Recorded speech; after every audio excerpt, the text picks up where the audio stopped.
Hi kids, in today's session you are going to learn about the Great Rebellion of 1857, which is otherwise called as the Revolt of 1857. It is called as the First War of Indian Independence by the historians, as well as Britishers call this one as the Sepoys Revolt alone. Okay.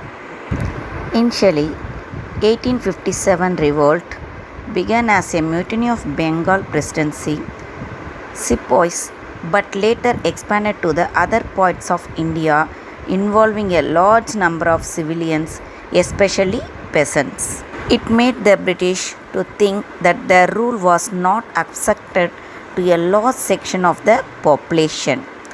The cumulative effect of British expansionist policies, economic exploitation, and administrative innovations over the years had adversely affected the position of all rulers of Indian states.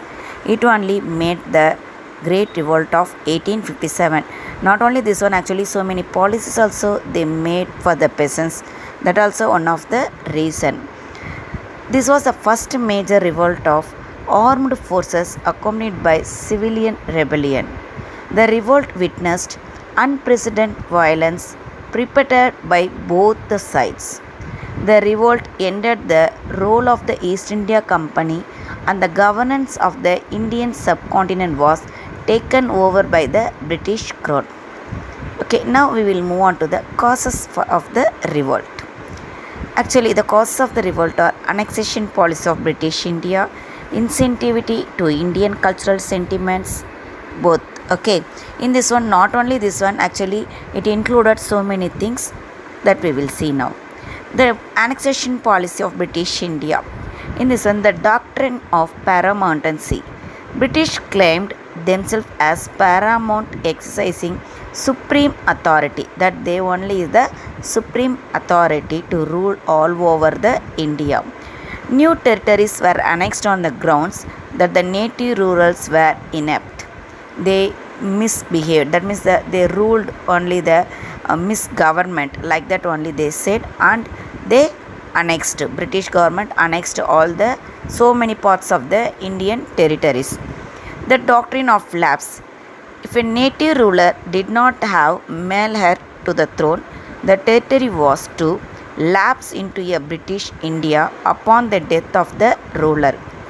That means if the ruler is not having any male issue, then the palace as well as the territory, everything, it will move to the British government. It will come under the control of the British government. Like that, Satara, Sambalpur, parts of the Punjab, Jhansi and Nagpur were annexed by the British. Insensitivity to Indian cultural sentiment. What are the Indian cultural sentiment? It was affected by the British policies. In 1806, the sepoys at Vellore mutinied against a new dress code which prohibited Indians from wearing religious marks on their foreheads and having whiskers on their chin, while proposing to replace their turbans with a round hat.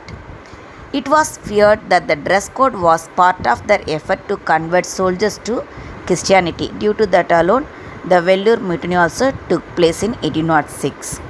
Similarly, in 1824, the Sipais at Barakpur near Calcutta refused to go to Burma by sea, since crossing the sea meant the loss of their caste. The Sipais were also upset with discrimination in salary and as well as in promotion. Indian Sipais were paid much less than their European counterparts. They felt humiliated and racially abused by their seniors. And abolition of practices like sati, female infanticide, support to widow remarriage, and female education were seen by many as interference in their Indian culture by the Europeans. The immediate cause of the revolt. The immediate cause was the introduction of new Enfield rifles in the army. The top of the cartridge of this rifle was to be removed by the mouth before loading it in the rifle, which were greased by the fat of pig and the cow. The Indian sepoys believed that the British were deliberately attempting to spoil the religion of both the Hindus and the Muslims because while the Hindus revered the cow, the Muslims hated the pig. You know, the Hindu people, they worship the cow, isn't it? The soldiers therefore determined to refuse their service and ultimately revolted.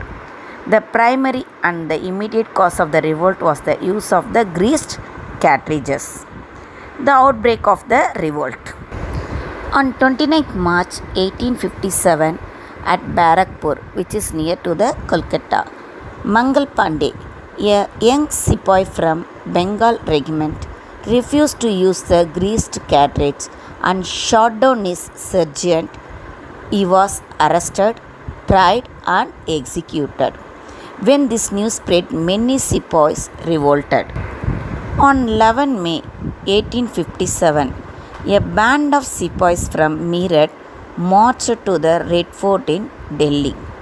The sepoys were followed by an equally exuberant crowd who gathered to ask the Mughal Emperor Bahadur Shah to become their leader. After much hesitation, he accepted the offer and was proclaimed as the Shahnshah-e Hindustan, that means the Emperor of Hindustan. Soon the rebels captured the northwestern province and Awadh.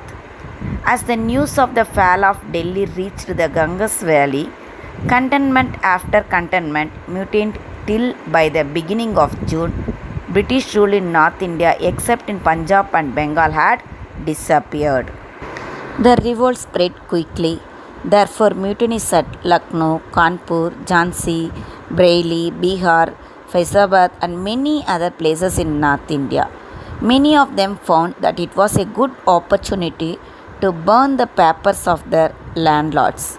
Many others, whose titles and pensions were abolished by the British, who participated in it in order to take revenge. The Muslim leaders and Maulvis sought the opportunity of establishing the Muslim rule in India after turning out the British. The mutiny was equally supported by an aggrieved rural society of North India. Sepoys working in the British army were in the peasants in uniform. They were equally affected by the restricting of the revenue administration. The Sepoy revolt and the subsequent civil rebellion in various parts of India had a deep-rooted connection with rural mass. The first civil rebellion broke out in parts of the northwest provinces and Oudh. These were the two regions from which the Sepoys were predominantly recruited. Actually, the people, that means the Sepoys, they were recruited from the places in the northwestern province as well as from the Oudh alone. A large number of Jamindars and Talukdars were also attracted to the rebellions as they had lost their various privileges under the British government. Artisans and handicraft persons were equally affected by the dethroning of rulers of many Indian states who were a major source of patronage. The dumping of British manufacturers had ruined the Indian handicrafts and thrown thousands of weavers out of employment. Nana Sahib, the adopted son of the last Peshwa Bajirao II, provided leadership in the Kanpur region. He had been denied pension by the company. Same like that, Begum Hazrat Mahal in Lucknow and Khan Bahadur in Bareilly took the command of their respective territories, which were once ruled either by them or by their ancestors. Another such significant leader was Rani Lakshmi Bai, who assumed the leadership in Jhansi. In her case, Dalhousie, the Governor General of Bengal, had refused or recused to adopt a son as her successor after her husband died and the kingdom was annexed under the doctrine of lapse. Rani Lakshmi Bai battled the mighty British army until she was defeated. Bahadur Shah Jafar, Kunwar Singh, Khan Bahadur, Rani Lakshmi Bai, and many others were rebels against their will, compelled by the bravery of the sepoys who had defied the British authority. Suppression of the revolt. Lord Canning, The Governor General took immediate steps to suppress the revolt. He collected the forces of Madras, Bombay, Sri Lanka, and Burma. On his own initiative, he called the British Army, which was deputed to China by Britain, to Calcutta. He ordered the loyal Sikh army to proceed to Delhi immediately. The British regained their lost positions very soon. Delhi was recaptured by General John Nicholson on 20th September 1857. Military operations with the recovery of Kanpur were closely associated with the recovery of Lucknow. Sir Colin Campbell occupied Kanpur. Nana Sahib was defeated at Kanpur and escaped to Nepal. His close associate Tantya Tope escaped to central India, was captured and put to death while asleep. The Rani of Jhansi had died in the battlefield.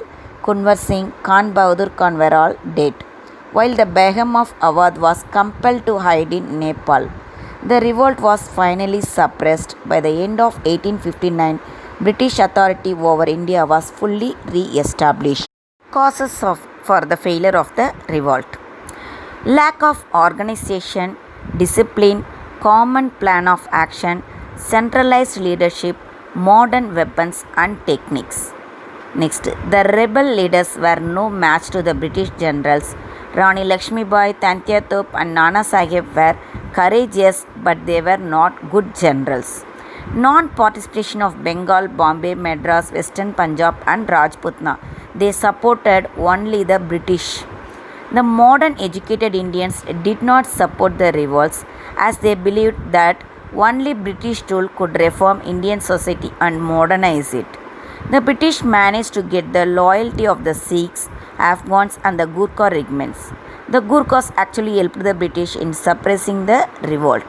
The British had better weapons, better generals and good organization.